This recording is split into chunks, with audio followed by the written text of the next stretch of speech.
সুজাতা দেবী তার বৌমা রচনা এবং ছেলে সুদীপের সঙ্গে মোহনপুর গ্রামে বসবাস করতেন। তারা 4 পুরুষ ধরে গ্রামের জমিদারের বাড়িতে কাজ করেন এবং সংসার চালান। সুজাতা দেবীর বিয়ের প্রায় 8 বছর পর সুদীপ যখন মাত্র 6 বছর বয়সী ছেলে, তখনই তার স্বামী বাড়িতে ঝগড়া করে গ্রাম ছেড়ে চলে যান। তারপর থেকে সুজাতা দেবী একাই সংসার চালান, ছেলের বিয়ে দেন। এখন ছেলের বউ রচনা 6 মাসের গর্ভবতী, কিন্তু ছেলে সুদীপের ঠিক তার বাবার মতোই সংসারে মন নেই। সারাদিন শুয়ে বসে বন্ধুদের সঙ্গে জুয়া খেলেই দিন কাটায়। সুদীপ, আরে এই সুদীপ, তুই এখনো ঘুমিয়ে আছিস? বেলা কত হলো খেয়াল আছে? আরে বাবা, কাজে যাবি না? মা, আমার খুব ঘুম পাচ্ছে, আমাকে একটু ঘুমাতে দাও। আর দেখো আজকে কত বৃষ্টি হচ্ছে, এই বৃষ্টিতে কেউ কাজে যায় নাকি? এখন তো বাইরে বসে গরম গরম চা পকোড়া খাওয়ার সময়।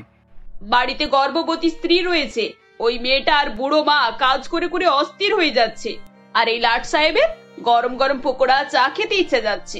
খাবার খাওয়ার জন্য টাকা রোজগার করতে হয়, সে কথা মাথায় আছে? এই অবস্থায় বৌমা আর কত পরিশ্রম করবে শুনি? তোর কি একটু লজ্জা করে না? মনে হয় না যে আমিও গিয়ে একটু পরিশ্রম করি? দেখো মা, আমি একটু ঘুমাতে পছন্দ করি, এভাবে সারাদিন পরিশ্রম করা আমার হয় না। আর মাঠে ঘাটে কাজ করা আমার পেশা না। হ্যাঁ, মাঠে ঘাটে কাজ করা তোর পোষাবে কেন? তোর বাবা তো এখানে তেল কল চালিয়ে দিয়ে গেছে, আর তুই সেই তেল কলের মালিক। এখন বসে বসে এরকম বাজে না বকে মাঠে গিয়ে একটু কাজ করে আয়। দেখ আলু গাছে জল জমেছে কিনা, আর বাবুদের গোয়ালটাও পরিষ্কার করে আয়। গোয়াল পরিষ্কার করতে আমার খুব ঘেন্না লাগে মা। তোমরা শুধু শুধু বাবুদের গোয়াল পরিষ্কার করে কাজ নিয়েছো কেন? কেন একটা কাজ নিতে কি হয়েছিল? 2টো কাজ নিয়ে যখন সামলাতে পারো না? সামলাতে পারি না বলে কি বাড়িতে বসে থাকবে? দেখতেই তো পাচ্ছ সামনে কত বড় খরচ আছে। আমি আর মা দিনরাত পরিশ্রম করে অনেক বলে কয়ে গোয়ালের কাজটা পেয়েছি। তাতে করে দিনে অন্তত 2 লিটার দুধ আমরা পাই। এমনি বাড়িতে বসে থাকলে কি ওই জিনিসটা পাওয়া যেত? দুধ বিক্রি করে টাকাগুলো কি করো মা? ওগুলো তো আমাকে দিতে পারো। আমি একটা বড় ব্যবসা করব, অনেক বড় ব্যবসা, যাতে অনেক টাকা লাগবে। আমার টাকাগুলো দাও। ছেলের কথা শুনে এইবারে সুজাতা দেবী তেলে বেগুনে জ্বলে উঠে বলেন, তোকে আমি একটা নয়া পয়সাও দেব না। তুইও তোর বাবার মতো হাত পা ধুয়ে নিয়েছিস। তোর বাবাও সারা জীবন তোর ঠাকুমাকে এইভাবেই জ্বালিয়েছে। তার গয়না বিক্রি করে দিয়ে ব্যবসা করার চেষ্টা করেছে, কিন্তু 1 টাকাও রোজগার করতে পারেনি। শেষে সবকিছু ছেড়ে দিয়ে চলে গেছে। বাড়িতে ছেলে বৌমা সবাই আছে, কারোর কথা ভাবেনি। এই বলে সুজাতা দেবী কান্নাকাটি শুরু করেন। বাড়ির পরিস্থিতি খারাপ দেখে সুদীপ বলে, উফ বাবা, চুপ করো তো। দাও দাও, ভাঙা চাদরাই দাও, আমি এখন কাজে যাই, এবার চুপ করো। সুদীপ চলে যাবার পর সুজাতা দেবী রচনাকে বলে, বৌমা, পুরানো মাঠে আলুগুলো তোলা হয়েছিল। বাবু বলেছে সেখান থেকে 1.5 কেজি করে আলু রোজ দেবে। আমি ভাবছি যে আমাদের তো অত আলু ব্যবহার হয় না, শহরে দুধ বিক্রি করতে গিয়ে খানিকটা করে আলু বিক্রি করে আসবো। ঠিক আছে মা, আমার আবার আজকে হঠাৎ পেটে একটু ব্যথা করছে। ব্যথা করবে না? এই অবস্থায় তোমার যা পরিশ্রম হচ্ছে। শোনো বৌমা, কাল থেকে তোমাকে আর মাঠে যেতে হবে না। কাল থেকে আমি জোর করে সুদীপকে মাঠে পাঠাবো, আর আমি গয়লার কাজটা দেখে নেব। তুমি বাড়িতে থেকো, তোমার আর বেরিয়ে লাভ নেই। কিন্তু মা, আপনার ছেলে একদিন গেছে বলে কি ও আর রোজ রোজ যাবে? আজ বৃষ্টি হয়েছে বলে ওর বন্ধুরা কেউ বেরোয়নি। কাল দেখবেন হয়তো আবার বন্ধু বান্ধবদের সঙ্গে জুয়া খেলতে চলে যাবে। এই ছেলেটাকে নিয়েই তো আমার যত কষ্ট মা। আমিও সারা জীবনে যে কষ্ট ভোগ করেছি, এখন তোমাকেও সেই কষ্ট পেতে হচ্ছে। সবই কপাল।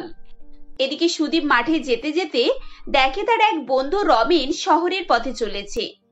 আরে রমেন, কোথায় গিয়েছিলি? চল না, বিশুদের হাট চালাটাই বসে একটু তাস খেলি। আজকে তো কেউ বেরোচ্ছেও না। এত দুপুরে আমি তাস খেলতে বসবো না। আমি এখন শহরে যাচ্ছি। আমার মেয়েটা ওইদিকে বড়ও হয়ে গেছে, এখন অনেক টাকার দরকার। তাই টাকা রোজগার করতে হবে, সংসারও দেখতে হবে। এসব সময় নষ্ট করে চলবে না। ছাড় তো, মেয়ে তোর একার নাকি? বাড়ির সকলে বুঝে নেবে। অত টেনশন মাথায় রাখিস না, চল একটু আড্ডা দিই। আচ্ছা, আর কদিন পরেই তো তোর বাচ্চা কাচ্চা হবে। তুই কি ওসব নিয়ে কোনো চিন্তাও করিস না? চল, তুইও না হলে আমার সঙ্গে শহরে চল। সেখানে ফ্যাক্টরিতে লোক লাগছে, অন্তত কিছু টাকা তো রোজগার করতে পারবি। এরকম গ্রামে থেকে কি হবে? এখানে রোজগারের কোনো ঠিক ঠিকানাই নেই। তুই ঠিক বলেছিস, বাড়িতে থেকেও আমার কোনো ভালো লাগে না। শহরে যদি রোজগার করার সুযোগ থাকে তাহলে আমিও সেখানে থাকবো। চল, আমি তোর সঙ্গে যাব। এই বলে দুই বন্ধুই শহরের উদ্দেশ্যে বেরিয়ে পড়ে। সুদীপ বাড়িতে কিছুই জানায় না। এদিকে দেখতে দেখতে সন্ধ্যা হয়ে যায়। সুদীপ বাড়ি ফিরে না দেখে চিন্তিত হয়ে রচনা তার শাশুড়িকে বলে, মা, সন্ধ্যা হয়ে গেল তো, আপনার ছেলে তো এখনো এলো না। আমার না খুব চিন্তা হচ্ছে। আমার মনে হয় আজকে আমরা একটু বেশিই বলে ফেলেছি, এই জন্য হয়তো রাগ করেও কোথাও চলে গেছে। তুমি চিন্তা করো না বৌমা, ও কিছুক্ষণের মধ্যেই চলে আসবে। দেখো হয়তো কোনো বন্ধুদের সঙ্গে তাস খেলছে, জুয়া খেলছে। দেখতে দেখতে রাত 10টা বেজে যায়, তখনও সুদীপের কোনো দেখা পাওয়া যায় না। মা, আমার মনে হয় আপনার ছেলে রাগ করে বাড়ি ছেড়ে চলে গেছে। ও কখনো তো এত রাত করে বাড়ি ফেরে না। ছেলেটা না পুরো বাবার মতো হয়ে গেছে। ওর বাবাও এভাবে বাড়ি ছেড়ে প্রথম প্রথম চলে যেত। দেখবে 2-3 দিনের মধ্যে আবার ফিরে আসবে। তুমি এই অবস্থায় অত চিন্তা করো না তো। দেখতে দেখতে 20 দিন কেটে যায়, কিন্তু সুদীপের কোনো খবরই আসে না। মা এবং স্ত্রী এদিকে চিন্তায় চিন্তায় অস্থির হয়ে যায়। কয়েকদিন পর রমেনের বোন মেঘনা এসে বলে, কাকি, ও কাকি, বাড়িতে আছো? কে গো? মেঘনা, কি ব্যাপার? কাকি, আজ সকালে দাদা ফোন করেছিল। কথায় কথায় মা সুদীপদার কথা বলে। তখন দাদা বলল, যেদিন দাদা শহরে যাচ্ছিল সেদিনকে সুদীপদাও দাদার সঙ্গে বেরিয়েছিল, কিন্তু মাঝ রাস্তায় নেমে সে কোথায় চলে গেছে। দাদা তাকে আর দেখতে পায়নি। আমি জানতাম এই ছেলে সংসার করবে না, নিজের দায়িত্ব ফেলে দিয়ে এখন বাপের মতো পালিয়েছে। কি কুক্ষণে যে আমি এই কুলাঙ্গার ছেলেকে জন্ম দিয়েছিলাম কে জানে। মেয়েটার জীবনটা নষ্ট হয়ে গেল। মেঘনা চলে যাবার পর সুজাতা দেবী এবং রচনা দুজনেই কান্নাকাটি করতে শুরু করে। কিছুক্ষণ পর সুজাতা দেবী রচনাকে বলেন, বৌমা, তুমি একদম চিন্তা করো না, আমি বেঁচে আছি তো।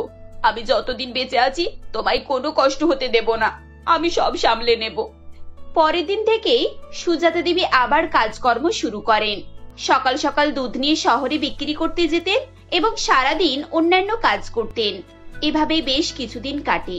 একদিন সুজাতা দেবী দুধ বিক্রি করে ফিরছিলেন।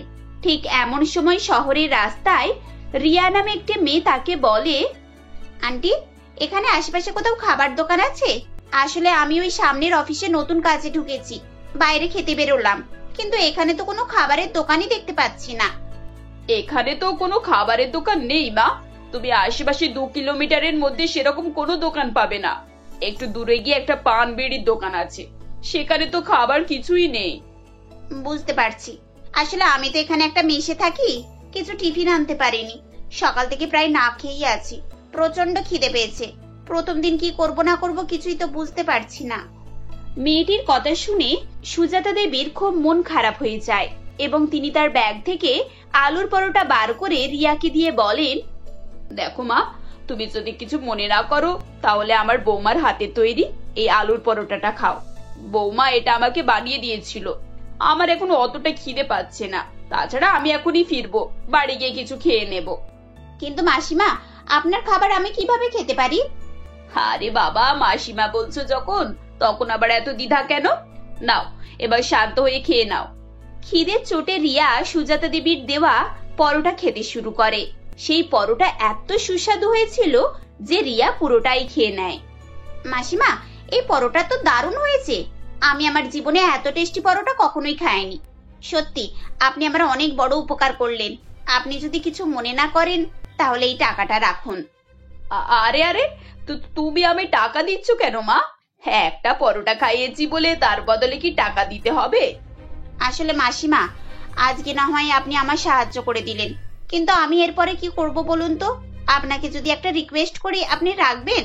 প্লিজ আপনি কাল থেকে আমার জন্য এরকম পরোটা করে আনবেন। আমি আপনাকে টাকা দিয়ে দেব, আমার খাওয়া হবে আর আপনার কিছু টাকাও ইনকাম হবে। প্লিজ না বলবেন না। আর দেখুন, আমি একা নয়, এখানে অনেক কোম্পানি আছে, অনেক ছেলেমেয়েরা কাজ করে। সবাই যদি আপনার কাছে কিনে খায় তাহলে তো আপনার একটা বিজনেসও হয়ে যাবে, বলুন। রিয়া এভাবে সুজাতা দেবীর কাছে রিকোয়েস্ট করতে থাকে, কিন্তু তিনি কোনো উত্তর না দিয়েই চলে আসেন। বাড়িতে এসে তিনি তার বৌমাকে রিয়ার কথাটি বলেন। সব কথা শুনে রচনা বলে, মা, সত্যি সত্যি যদি এরকম হয় তাহলে তো বেশ ভালোই হবে। ধরুন শুধু পরোটা দিলে কেউ খাবে না, গরম গরম পরোটা, তার সঙ্গে ঘন দুধের চা। এমনিতেই শহরে দুধ বিক্রি করতে যাচ্ছেন, তাতে আর কত টাকাই লাভ হয়। ওই দুধের চা করলে আমার মনে হয় আরো বেশি টাকা ইনকাম হবে। কিন্তু বৌমা, এসব করতে গেলে তো অনেক সময় দরকার। আমি সারাদিন মাঠে কাজ করব, গোয়ালের কাজ করব, তাহলে এগুলো কখন বিক্রি করব? আর এগুলো তৈরি করতেও তো সময় লাগবে। তৈরি করা নিয়ে আপনাকে চিন্তা করতে হবে না মা, আমি তো সারাদিন বাড়িতে বসেই থাকি। আগের দিনে পরোটা সবকিছু রেডি করে সকাল সকাল গরম গরম পরোটা তৈরি করে নেব আর ফ্ল্যাক্সে করে গরম চা বানিয়ে দেব। আপনি শুধু গিয়ে বিক্রিটা করে দেবেন। এখন তো মাঠে সেরকম কাজই নেই, মাসখানেকের মতো মাঠে না গেলেও চলবে। বিকেলের দিকে আমি না হয় একবার করে ঘুরে আসবো, আমার হাঁটাও হয়ে যাবে আর দেখে আসাও হবে, আর আপনি গোয়ালের ব্যবসাটা সামলাবেন। বৌমার এই পরিকল্পনা শাশুড়ির বেশ ভালো লাগে। পরের দিনে সুজাতা দেবী তাদের জমানো টাকা থেকে কিছু টাকা বের করে একটি ঠেলা গাড়ি ও বাকি উপকরণ কিনে আনেন। রাত থেকে রচনা পরোটা তৈরির আয়োজন করতে থাকে। ভোরবেলা উঠে সে গরম গরম পরোটা তৈরি করে নেয়। সুজাতা দেবী ঠেলায় করে পরোটা এবং চা নিয়ে শহরে বিক্রি করতে যান। আধ ঘন্টার মধ্যেই রিয়া সেখানে এসে হাজির হয়।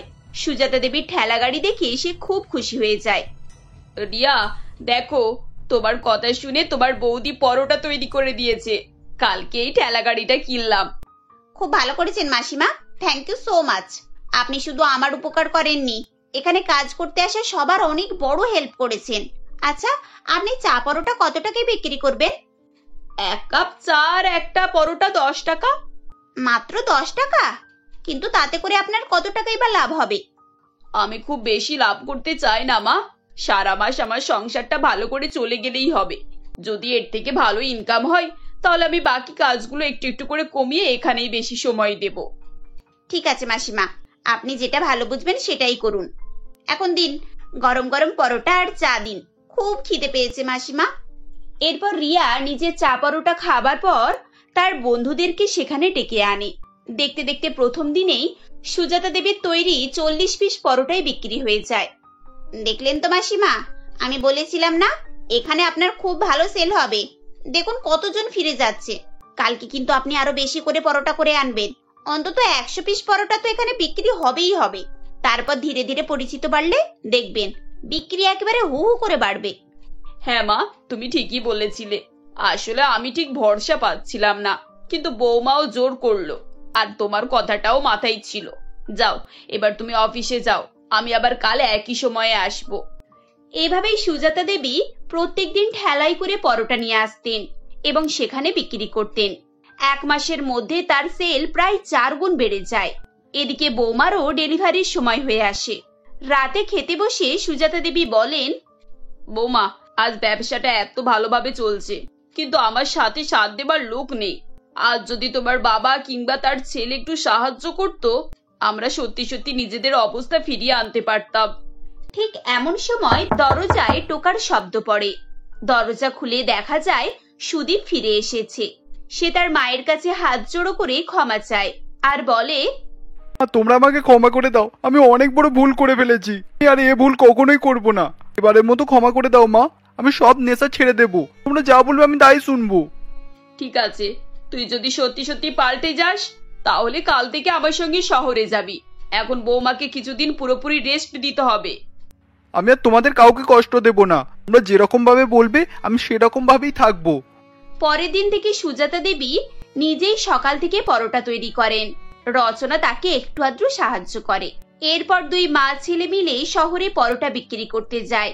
ধীরে ধীরে সুদীপ একেবারে পাল্টে যায়। সে সত্যি সত্যি সংস্কারী হয়ে ওঠে। কিছুদিন পর রচনার সুন্দর ফুটফুট একটি মেয়ে সন্তান হয় এবং তাদের সংসারে আনন্দ ও সচ্ছলতা ফিরে আসে। মা, এই নিন আপনার আদা দেওয়া দুধ চা। তা মা, আজ আপনার উঠতে এত দেরি হয়ে গেল যে? এখন আপনার শরীর খারাপ নাকি? আর বলো না, ওই সকাল থেকে একটু মাথাটা ধরেছে। আর জানোই তো এখন বেশ গরমও পড়ে গিয়েছে। আর কাল সন্ধ্যাবেলা স্নান করেছিলাম। হ্যাঁ জানি মা, আর এটাও জানি যে আপনার গরমের শুরুতে একটু শরীর খারাপ থাকে। তা এখন আপনি চা খেয়ে নিন, দেখবেন আপনার মাথা ছেড়ে যাবে। চাঁদনি এভাবে বললে তখন শাশুড়ি মা অর্থাৎ অপর্ণা দেবী তখন চা খেতে শুরু করে দেয় এবং কিছুটা চা খেয়ে অপর্ণা দেবী বলে, তা বৌমা, তুমি এখন রান্নাঘরে গিয়ে চা করতে গেলে কেন? মালা তো বাড়িতেই ছিল, ওকেই বলতে পারতে, ও তো চা করে নিয়ে আসতো। হ্যাঁ মা, সে আমিও জানি। আর যেখানে সামান্য 1 কাপ চা, তাই এখন এটা করার জন্য আবার মালাকে বিরক্ত করার কি আছে? আরে বৌমা, সে আমিও জানি, কিন্তু এখন এত গরম পড়েছে, তাই হুটহাট করে রান্নাঘরে তোমার না যাওয়াই ভালো। আর আমিও সেটাই করি, গরম পড়লে তো আমি রান্নাঘরে ঘুরতেও যাই না। আপনিও না মা এমন হাসির কথা বলেন না। বলি আমরা তো এখানে সবসময় এসিতেই থাকি, একটুখানিকের জন্য রান্নাঘরে গেলে কিছু হবে না, বুঝেছেন?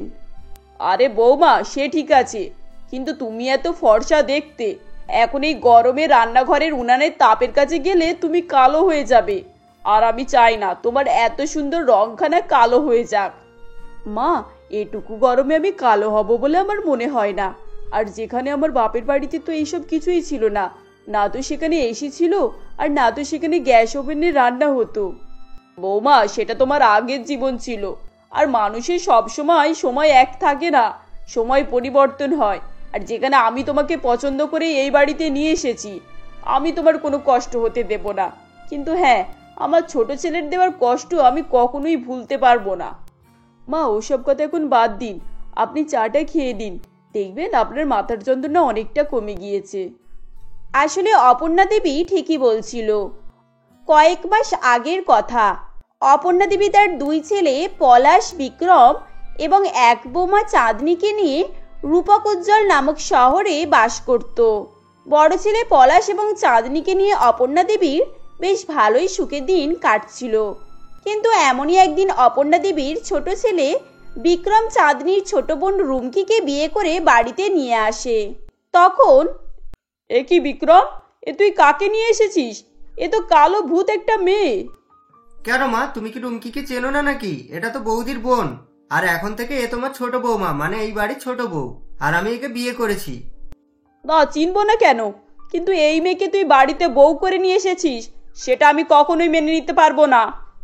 কিন্তু মা আমাদের এখন বিয়ে হয়ে গেছে, আর আমরা আইনেও সামাজিকভাবে দুজনের স্বামী স্ত্রী। এখন তোমার আপত্তি থাকলেও আমাদের কিছুই করার নেই। সে ঠিক আছে, কিন্তু তুই তোর বউকে নিয়ে এ বাড়ি থেকে দূর হ। ওই কালী মেয়ের আমার ঘরে কোনোই জায়গা নেই।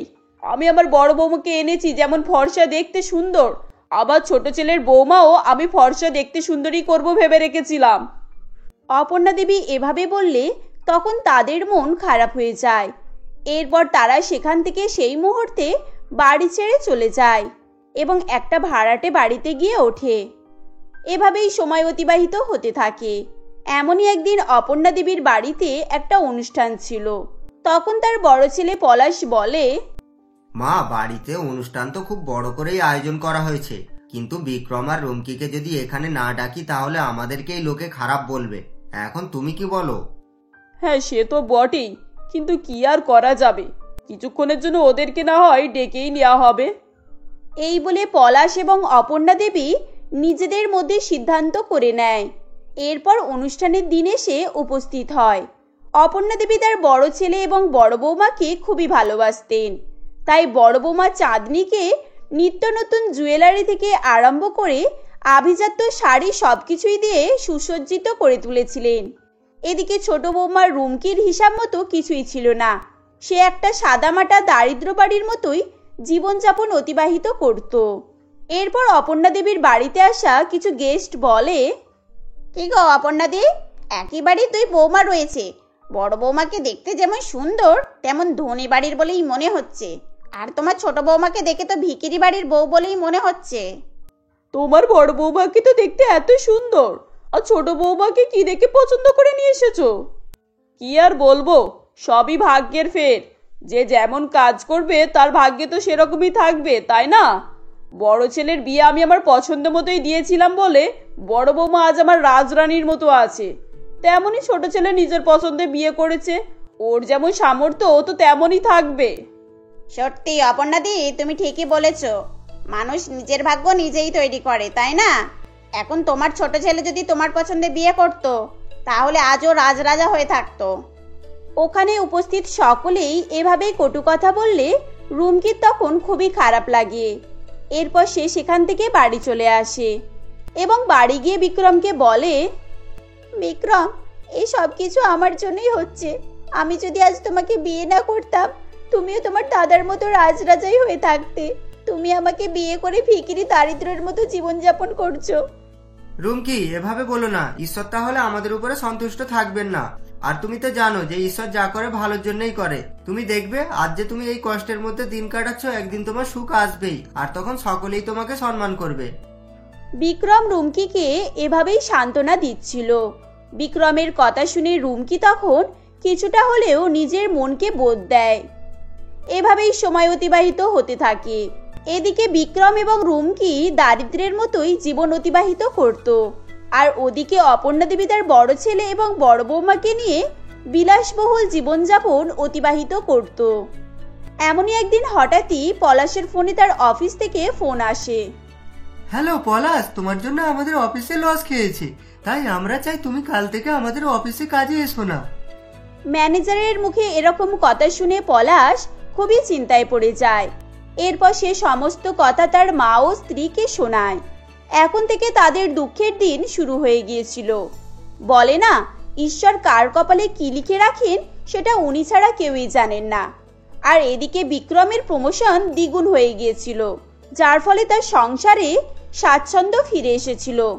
একই ক্ষণে দুই পরিবারের পুরোপুরি উল্টে গিয়েছিল। একজন রাতারাতি ধনী থেকে দারিদ্র হয়ে গিয়েছিল, আর একজন দারিদ্র থেকে রাতারাতির মধ্যেই ধনী হয়ে গিয়েছিল।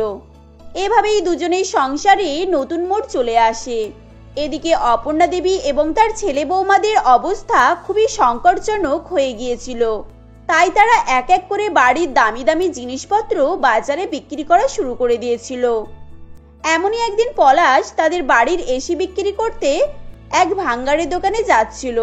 ঠিক সেই সময় বিক্রমের সঙ্গে তার দেখা হয়। তখন, হ্যাঁ রে দাদা, তুই এসি নিয়ে কোথায় যাচ্ছিস? এটা বোধহয় খারাপ হয়ে গেছে আর তুই সারাতে যাচ্ছিস, তাই তো? না রে ভাই, তুই ভুল ভাবছিস, কারণ আমাদের এসি খারাপ হয়নি, আমি এটাকে বিক্রি করতে যাচ্ছি।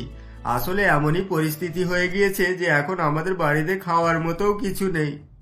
পলাশ এভাবেই বিক্রমকে সমস্ত কথা শোনায়। সবকিছু শুনে বিক্রমের খুবই খারাপ লাগে। এরপর তখন যে যার বাড়ি ফিরে যায়। এদিকে বিক্রম এসে রুমকিকে সমস্ত কথা জানায়। সমস্ত কথা শোনার পর রুমকি বিক্রমকে নিয়ে তার শ্বশুর বাড়িতে যাওয়ার সিদ্ধান্ত নেয়। এরপর তারা অপর্ণা দেবীর বাড়িতে এসে উপস্থিত হয়। তখন, কি হলো, তোরা এখানে কি করতে এসেছিস?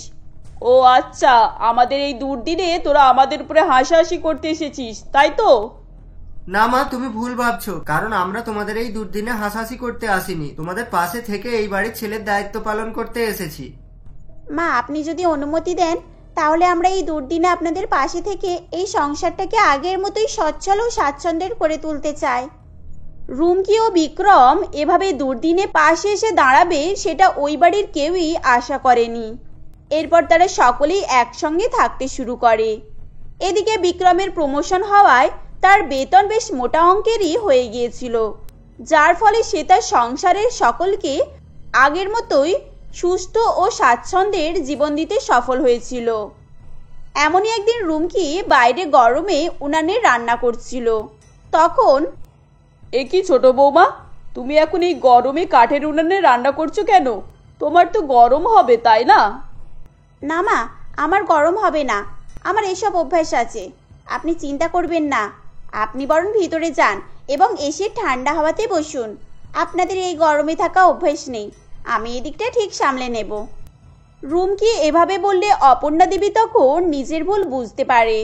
তখন সে বলে, বৌমা, আমায় তুমি ক্ষমা করে দাও। আজ তোমরা আমাদের পাশে এসে না দাঁড়ালে আমাদের হয়তো রাস্তায় গিয়ে দাঁড়াতে হতো। আমি কোনোদিনই তোমার প্রাপ্য সম্মান তোমাকে দিতে পারিনি, আমাকে ক্ষমা করে দাও বৌমা। অপর্ণা দেবী যখন এভাবেই ক্ষমা চাইছিল, ঠিক তখনই চাঁদনি সেখানে আসে এবং সে বলে, হ্যাঁ রে বোন, আমাকেও তুই ক্ষমা করে দে। আমি তোর বড় দিদি হয়েও কোনোদিনও সেই কর্তব্যটা পালন করতে পারিনি।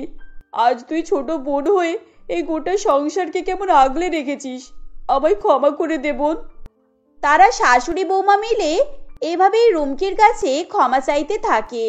তখন রুমকি বলে, মা, দিদি, আপনারা আমাকে এভাবে বলে আর ছোট করবেন না।